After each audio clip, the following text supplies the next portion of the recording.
নমস্কার। রাজ্যের সমস্ত পার্শ্ব শিক্ষক শিক্ষিকাদের অভিনন্দন জানানোর মতন কোনো জায়গা নেই, তার কারণ সব সেক্টরে মাইনে বেড়েছে, পার্শ্ব শিক্ষকদের 1 টাকাও মাইনে বাড়েনি।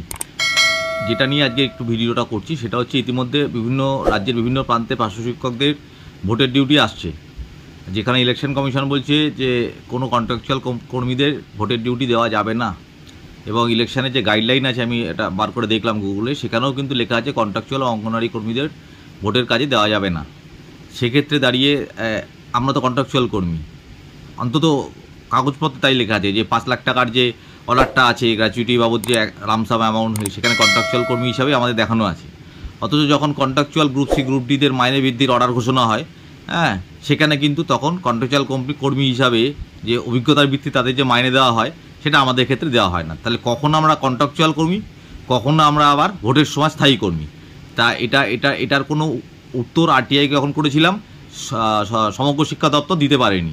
ঠিক আছে, তাহলে এই মুহূর্তে দাঁড়িয়ে অনেকেই বলছেন যে আপনারা এটা চেষ্টা করুন যাতে ভোটের ডিউটি না পড়ে। তার কারণ ভোটের ডিউটি করতে গিয়ে আপনি যদি মারা যান, তাহলে আপনার টাকাটা আদৌ পাবেন কি না আপনার পরিবার কোনো গ্যারান্টি নেই। কারণ তখন নির্বাচন কমিশন টাকা দিতে, বা যদি ইন্স্যুরেন্স করে দেয়, সেই কোম্পানি বলবে এরা তো কন্ট্রাকচুয়াল কর্মী, কন্ট্রাকচুয়াল কর্মীতে তো ভোটের ডিউটিতে পাঠানোর কথা নয়, কেন পাঠিয়েছেন?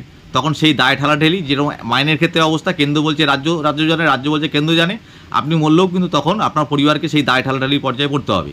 সেই জায়গায় দাঁড়িয়ে আমি রাজ্যের নির্বাচন দপ্তরে ফোন করেছিলাম, যে আমরা বলিনি কারা, কিন্তু বলেছি যে কন্ট্রাকচুয়াল কর্মীদের ভোটের ডিউটি নেওয়া হচ্ছে, তারা করতে আগ্রহী না। বলে আপনারা এই বিষয়ে যদি কমপ্লেন থাকে, আপনারা নির্দিষ্ট মেল নাম্বার দিল আমায় সেটা কমপ্লেন করার জন্য।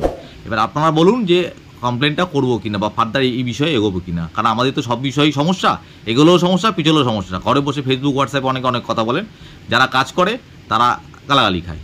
সেই জন্যে আমি একটা ছোট্ট ভিডিও করে আপনাদের এটা দিলাম। এবার আপনারা মোটামুটি মতামত দিন, তাহলে সেই অনুযায়ী মেলটা করব, তারপর যা ব্যবস্থা করার চেষ্টা করব।